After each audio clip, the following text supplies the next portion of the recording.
Hai, Assalamualaikum dan salam sejahtera semua. Untuk kuliah pada hari ini adalah berkisahkan berkenaan dengan mengawal sinaran serakan ataupun control of scattered radiation. Ya.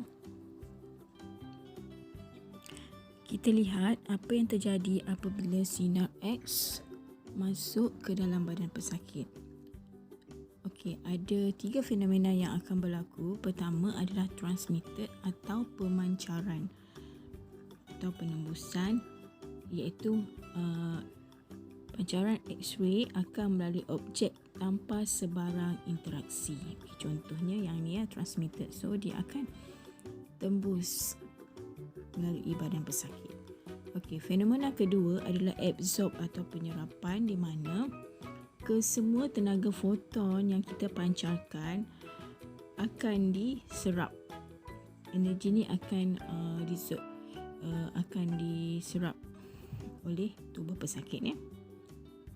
Dan foton akan diatenuasi atau dikecilkan. Okay, energi dia akan semakin berkurangan. Okey, yang ketiga adalah scattered. Scattered di mana sebahagian foton yang akan berinteraksi dan diatenuasikan oleh objek dan sebahagian lagi akan mengubah arah dia. So,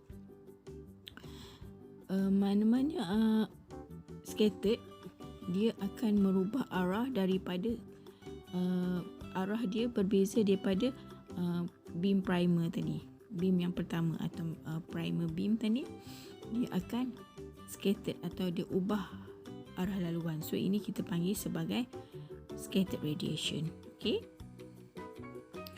Okey, apakah itu atenuasi ataupun pengecilan beam? Ataupun attenuation. Beam attenuation adalah pengurangan jumlah foton sinar X apabila beam sinar melalui sesuatu bahan. Contohnya, atenuasi sinar X akan berlaku apabila tenaga sinar X hilang sepenuhnya. Bahagian ni bila tenaga sinar X atau sinar X dipancarkan kepada badan pesakit dan ia tidak keluar daripada badan pesakit, dia absorb sepenuhnya. Dan manakala kehilangan sebahagian tenaga, dia akan masuk kepada pesakit dan dia akan kehilangan sebahagian tenaga dan kemudian dia mengubah arah, dia scattered. Sebahagian tenaga akan scattering atau ubah arahnya. Ini kita panggil sebagai scattered radiation. Yang ni yang bawah ni scattered radiation, which is primer radiation. Radiation primer masuk, so dia akan deposited sebahagian daripada tenaga dia. Tenaga tu akan diabsorb dalam badan dan sebahagian lagi akan menjadi scattered radiation. Penyerapan pula bermaksud kehilangan tenaga foton ataupun primer beam tadi, tenaga X-ray tadi, apabila sinar X melalui pesakit atau melalui sesuatu bahan disebabkan tenaga tadi diserap oleh bahan tersebut. Contohnya absorb yang inilah. Penyerapan. Sinaran serakan pula bermaksud pancaran sinar X apabila berinteraksi dengan jirim atau dengan pesakit, arahnya akan bertukar. Contohnya dekat sini, daripada primer beam atas ni. Ini primer beam. So, yang merah ni adalah scattered. So, dia akan berubah arah. So, yang ni objek lah. Saya dah tandakan kat sini. Dan ini adalah keratan rentas filem. So, dia berubah arah. Dia tidak mungkin dia pergi kepada filem atau dia tiba kepada filem tetapi pada arah yang berbeza, atau dia tidak pergi ke filem. Yang merah-merah ni adalah scattered radiation. Prinsip penghasilan sinaran serakan ialah pertama, dihasilkan di dalam medium yang disinari oleh sinaran primer. Maknanya yang didedahkan pada X-ray lah, beam X-ray tadi. Kedua, arah haluan sinaran serakan dipesongkan menjadi oblik daripada arah asal sinaran primer. Maksudnya dia arah yang berlainan daripada sinaran primer, sinaran asal tadilah. Yang ketiga, tenaga scattered radiation ni adalah lebih rendah berbanding dengan sinaran primer ataupun sinaran asal Okey, ni contohnya penghasilan sinaran serakan. Okey, yang atas ni adalah tube X-ray lah daripada target. So X-ray akan dipancarkan kepada pesakit. Kemudian yang merah ni adalah sinaran sekunda ataupun sinar serak. Okey, kita panggil secondary radiation. Okey, ataupun scattered radiation. Okey, ada juga dipanggil sebagai soft radiation, which is dia adalah tenaga X-ray yang bertenaga rendah yang sebenarnya akan meningkatkan dos kepada pesakit dan juga akan mengurangkan image quality filem kita. Okey, kita pergi kepada kesan sinaran serakan. Dia ada 3 kategori kesan sinaran serakan. Pertama adalah dari segi image radiografi. Pertama, dia boleh meningkatkan density filem. Filem akan menjadi lebih legap atau lebih gelap lah. Kedua, boleh mengurangkan kontras filem. Boleh mengurangkan maklumat diagnostik, which is bila kontras kurang, so kita tak nampak dengan jelas image yang dipaparkan pada filem. Okey, kedua, dos pesakit. Scattered radiation ini boleh meningkatkan dos kepada pesakit, pengendali dan orang yang lain yang berhampiran. Okey. Contohnya, orang lain yang berhampiran, contohnya kalau pesakit ni adalah pesakit pediatrik atau pesakit kanak-kanak, which is kadang-kadang kita minta parents dia, kita panggil parents dia akan masuk sekali untuk di dalam bilik X-ray itu, parents dia untuk pegang dia sebab patient ni kadang-kadang dia menangis dan sebagainya. Tetapi kita berikan mereka lap gown lah, kita berikan mereka perisai plumbum supaya tidak terkena X-ray. Tetapi apabila scattered radiation ni terjadi, mungkin berkemungkinan akan terkena pada mereka lah. Sebab kita bajet X-ray tu akan terus kepada filem, tetapi bila ada scattered, dia akan pergi ke arah-arah yang berbeza. Okay.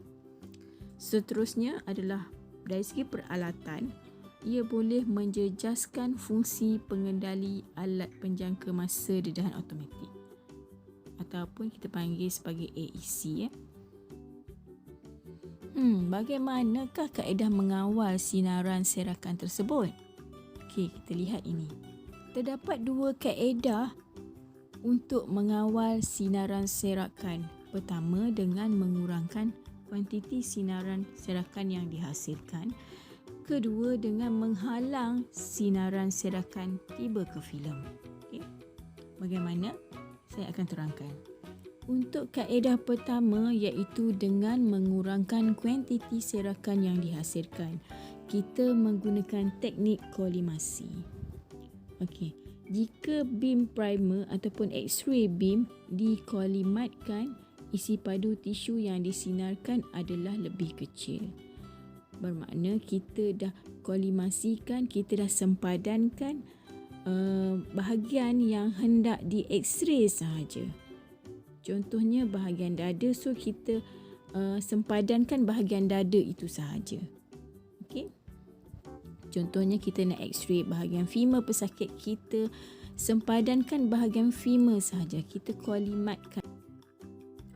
Teknik kedua adalah menggunakan teknik penekanan, iaitu kita mengalihkan tisu ke lateral. Okay, contohnya kita apply compression pedal pada tisu berkenaan. So kita boleh kurangkan ketebalan tisu di mana kita alihkan tisu ke bahagian lateral. Okay. So ketebalan tisu yang disinari akan berkurang.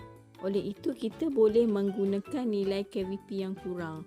So apabila kita guna nilai KVP yang kurang, kita boleh tingkatkan kontras. Okey. Oleh itu, dengan itu kita boleh kurangkan jumlah sinaran serakan. Okey. Okey, ini contohnya di mana gambar pertama kita tidak menggunakan tekanan. Gambar kedua kita apply tekanan di situ, iaitu kita gunakan pedal compression untuk mengurangkan ketebalan badan pesakit. Okay. Kaedah seterusnya iaitu kaedah menghalang sinaran serakan tiba kepada filem. So kita gunakan teknik yang pertama iaitu teknik ruang udara. Jika filem bersentuh rapat dengan pesakit, maka banyak sinar serakan akan tiba ke filem dan ia boleh menyebabkan penurunan kontras. Tetapi jika filem diletakkan jauh sedikit dari pesakit, kebanyakan sinaran serakan akan menuju ke pinggir-pinggir filem dan ini adalah berdasarkan arah haluan oblik sinaran serakan tersebut, ya, di mana sinar serakan ataupun scattered radiation dia akan mengubah haluannya ke pinggir-pinggir filem. Okey, contoh di sini.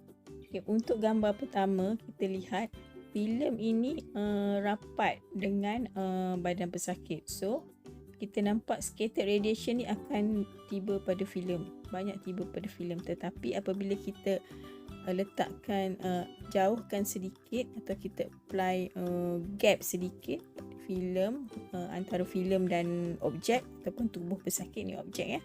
Ni filem. So kita tengok scattered radiation tidak sampai pada filem, ya. Dia hanya kebanyakannya berada di pinggir-pinggir sahaja. Okey. Teknik kedua adalah menggunakan penuras, di mana penuras akan diletakkan di antara pesakit dan filem. Tujuan meletakkan penuras adalah untuk menyerap sebahagian sinar primer dan juga sinar serakan. Dan sinaran serakanlah yang paling banyak diserap oleh penuras. Okey, disebabkan penuras boleh menyerap sinaran serakan, maka ia boleh meningkatkan kontras pada imej radiografi. Okey, ini contoh penuras diletakkan, ya, kedudukan penuras iaitu di antara filem dan juga objek ataupun patient. Tengok bagaimana penuras berfungsi. Okay, kita lihat di sini tiada penuras, di mana kita tengok scattered radiation akan tiba pada filem dengan banyak.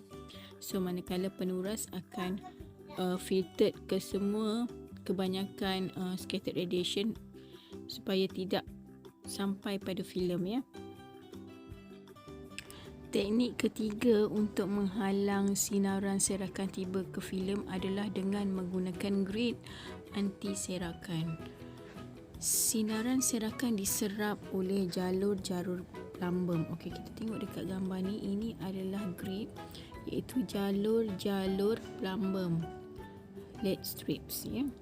Dedahan perlu dinaikkan kerana jalur plumbum bukan sahaja boleh menyerap sinar serap, malahan juga dia boleh menyerap sinar primer, primer X-ray. So sekiranya kita menggunakan grid, jadi kita perlu tingkatkan faktor dedahan, ya. Imej jalur plumbum mungkin mengganggu penglihatan radiograf, which is kualiti radiograf akan berkurangan. Jadi gangguan ini boleh dikurangkan dengan meniruskan atau mengecilkan jalur-jalur plumbum dan menggerakkan grid semasa dedahan. Okey, biasanya grid yang bergerak ini kita letakkan di dalam baki. Kita gunakan teknik menggunakan baki, ya. Okey, teknik yang keempat ialah menggunakan kaset yang mempunyai kepingan plumbum atau getah plumbum di bahagian belakang. Okey, sebahagian sinaran serakan iaitu serakan berbalik atau backscattered akan menghala kembali ke kaset dan ini akan mengurangkan kontras radiograf. Okey, sinar primer akan kita akan fokuskan kepada pesakit dan sinar primer tu kita anggap ia telah tiba pada filem atau pada kaset lah. Tetapi ada sinar scattered ni, dia telah menukar arah, dia berbalik, backscattered, dia patah balik arah dia, arah berlawanan ya. Jadi kita panggil dia sebagai backscattered.